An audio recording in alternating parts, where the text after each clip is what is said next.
Ito guys, this is a message of Babala. Warning ito, mas marami yung negative energy kaysa sa positive energy nyo guys. Meron ditong presence ng another fire sign, Aries, Leo, Sagittarius, at saka earth signs, Capricorn, Taurus, Virgo. Mag-ingat kayo sa paglalabas ng pera. Mai scam kayo or baka ma-scam kayo mga kapiksi. Pati sa negosyo guys. Mag-ingat kayo kasi kapag ka nag-invest kayo or nagnegosyo kayo, imbis na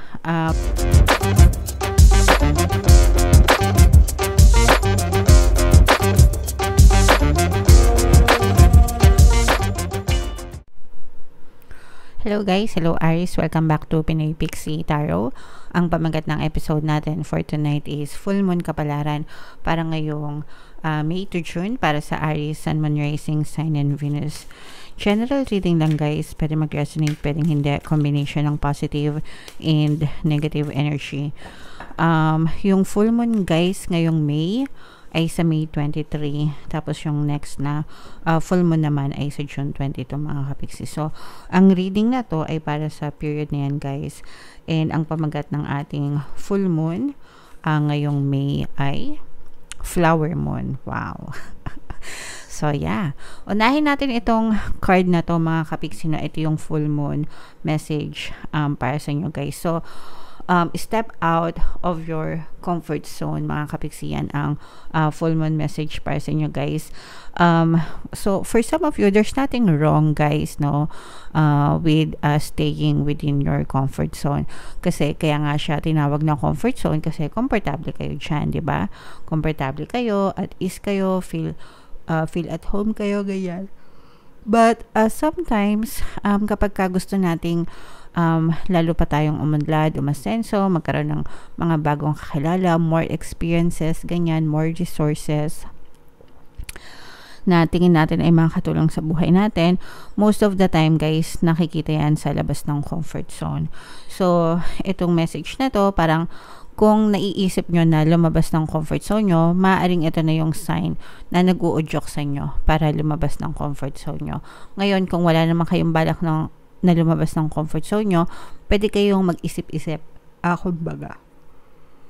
Okay, baka that's something na pwede nyong i-consider sa buhay nyo. Okay?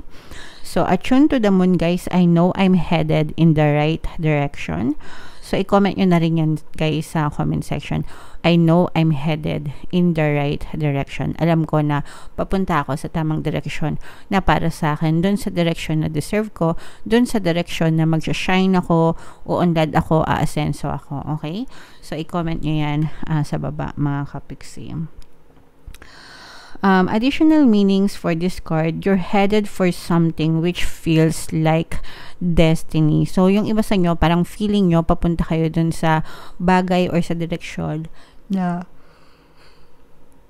sa pakiramdam nyo is destiny nyo or tadhana nyo. Kumbaga parang feeling nyo, dyan talaga kayo nakatadhana mga kapiksi.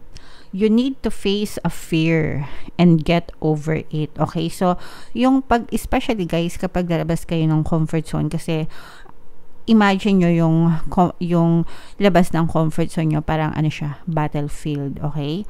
Pakikipagsapalaran. So, syempre, may mga experiences dyan na very unfamiliar pa kayo, hindi kayo sanay, kaya nga kayo hindi komportable, at ease, hindi kayo at ease, parang tapos may mga strangers, diba, mga bagong experience na ngayon nyo lang ma-experience, na may mga ganito pala, may mga ganyan pala, and mamimit nyo yung mga taong mas magaling pa sa inyo, mas kahanga-hanga pa kaysa sa inyo, mas maabilidad pa kaysa sa inyo mga kapiksi. So, and you will face a lot of challenges, no? Yan yung mga ma-experience nyo outside your comfort zone. You have to face them mga kapiksi. You have to face your fears and believe in yourself instead, no? Favorite na quote ko about fear is galing dun sa author ng Dune, mga kapiksi. Sabi niya doon, I must not fear. Fear is the mind killer. It's a little death that brings obliteration. So, ang usually na nagsasabi nun is yung nanay ni Paul Atreides, mga kapiksi. Sa mga familiar dun sa pelikula or dun sa novel, comment down below. Pero in layman's term, mga kapiksi, no, ibig sabihin lang nun, wag tayong matakot kasi yung takot natin, yun yung pumapatay sa mga pangarap natin sa buhay. So, we must not live in fear. Instead, we should live in faith, mga kapiksi. Kabaliktaran ng fear is faith, guys. Okay? So, magtiwala tayo sa sarili natin, ganyan, na kaya natin, mga kapiksi. Alright?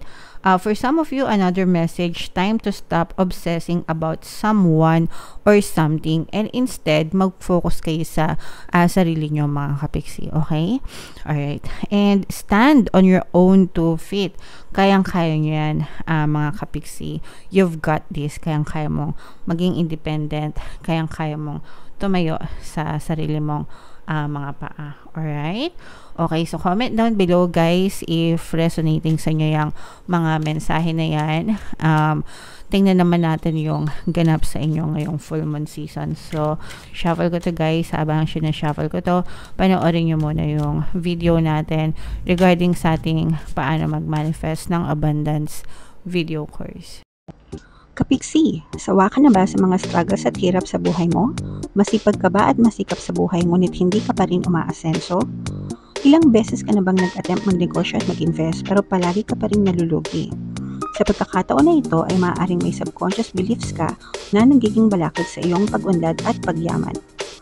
Introducing, paano mag-manifest ng abundance video course.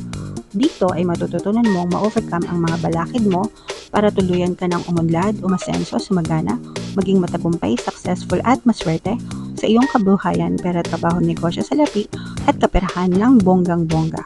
Dali, mag-send na ng email sa pinoypixitaro@gmail.com at simulan na ang iyong pagyaman ngayon. Alright. So, sabay-sabay tayo, guys. Magpayaman ngayong 2024. Mag-avail na kayo ng course, mga kapiksi. Pwede kayong mamili ng promo, guys. Pwede kayong mamili ng 1 free pampaswerte subliminal o kaya naman 200 pesos na discount until May 30 guys, kaya mag-avail na kayo. And meron din tayong email coaching, manifest your desires using the law of attraction. If meron kayong mga specific na gusto nyong i-manifest, pwedeng love and relationship, pwedeng money or career, pwede kayong magpabook ng email coaching session with me. Mag-send lang kayo, guys, ng email sa pinoypixitaro@gmail.com. So, Aries, guys, kaya in-represent ng Queen of Wands. Ito yung ating moon energy. Ito, guys, this is a message of Babala. Warning ito. Mas marami yung negative energy kesa sa positive energy nyo, guys. Meron ditong presence ng another fire sign, Aries, Leo, Sagittarius, at saka earth signs, Capricorn, Taurus, Virgo. Mag-ingat kayo sa paglalabas ng pera. Mai scam kayo or baka ma-scam kayo, mga kapiksi. Pati sa negosyo, guys. Mag-ingat kayo kasi kapag ka nag-invest kayo or nag-negosyo kayo, imbis na swertehin kayo, baka maloko kayo, baka ma-scam kayo, and mas lalong magiging pabigat ito sa inyo. Kumbaga, kaya nga kayo nagne-negosyo para or nag-i-invest para gumaan yung buhay nyo, umunlad, pero kapag ka maling investment yung nilagyan nyo or maling negosyo yung nagawa nyo, mga kapiksi, mas malaki yung losses nyo kesa dun sa gain nyo, mas malaki yung mawawala. And hindi lang sa malaki yung mawawala, kundi magiging pabigat pa siya sa inyo, guys. Okay? So, ito'y warning, ito'y babala. Mga kapiksi, mag-ingat sa pag-i-invest, mag-ingat sa paglalabas ng pera, baka ma-scam, mga kapiksi. Ngayon, kung kayo naman ay na-scam na, maaaring nararamdaman nyo pa yung bigat ng problema, guys, no? So, you have to learn to let it go, guys. Kung pwedeng habulin, kasi 'di ba, hindi ko alam kung meron na bang nananalo sa mga cases against scammers, no? Pero wala pa ako nabalitaan. Kasi usually kapag na-scam, babay na talaga dun sa pera. So, kapag ka ganun, you have to learn to let it go, accept the fact na okay, naloko ka na, na-scam ka na, and you just have to, magsikap ulit and gumawa ng paraan para mabawi siya sa ibang pamamaraan, mga kapiksi. Okay? Alright. Sa mga nagtatrabaho naman, guys, nakikita natin na patuloy na nagiging maganda yung relationship nyo sa inyong workplace, sa inyong trabaho. Mga kapiksi, yung iba sa inyo parang nakakaramdam din kayo ng some kind of VIP treatment, no? Parang VIP, ibig sabihin special. Parang nakakaramdam kayo ng special treatment, mga kapiksi, kahit saan, pero feeling ko sa trabaho. Siguro dahil magaling kayo, mga kapiksi, and people want to work with you. Parang gustong-gusto ng mga tao na pinapaligiran ka, meron kang positive aura na parang shine among the rest, ganyan. Nagiging kaakit-akit ka sa paningin ng iba, kaya yung ibang mga tao gustong-gusto nila na makapagtrabaho sa inyo, mga kapiksi. And maganda din yung relationship nyo, guys. Meron tayong air sign, energy, Aquarius, Gemini, Libra. Actually, yung relationship nyo in general, maganda yung energy. So, hindi lang sa romantic relationship, kundi pati sa relasyon nyo sa ibang tao like family, friends, nakikita natin na very harmonious. At saka maraming tumutulong sa'yo, hindi ka na problema, ganyan, kasi parang anytime, alam mo na may mga matatakbuhan ka, and anytime may magbibigay sa iyo ng helping hand, mga kapiksi. For some of you guys, parang meron din ditong LDR na type of relationship, pero kahit na LDR pa yung inyong mga relationship, mga kapiksi, nakikita pa rin natin na harmonious pa rin yung relationship nyo, guys. Merong celebration na magaganap. So, parang reunion, celebration, pwedeng mga team building, mga kapiksi. Although medyo patapos na yung team building, no, kasi kasagsagan ng summer talaga. Pero yung iba baka humabol pa bago mag-tag-ulan, guys. So, habol lang, mga kapiksi, okay? Yung iba naman baka ngayon lang mag-travel. Parang team building ng pamilya. Hindi team building sa trabaho, team building sa pamilya. Ibig sabihin parang magte-travel kayo with your family para mag-bonding, mga kapiksi. Alright? So, yan yung positive energy natin. So, i-mind yan, harmonious relationship. Yan para harmonious family. Yun yung nararamdaman ko. Harmonious family, harmonious relationship. Okay? Alright. So, yeah. Comment down below, Aries, if feeling nyo naka-resonate kayo. Guys, ito yung ating mga pampaswerte subliminals. Pwede nyo pakinggan para makatulong sa inyo, guys. And ito naman yung ating mga success stories ng paano mag-manifest ng abundance video course. Click here to subscribe, guys, and click here to join our membership program. Thank you for liking, sharing, and subscribing. And see you again next time. I love you all, guys. Have a nice day. Bye-bye.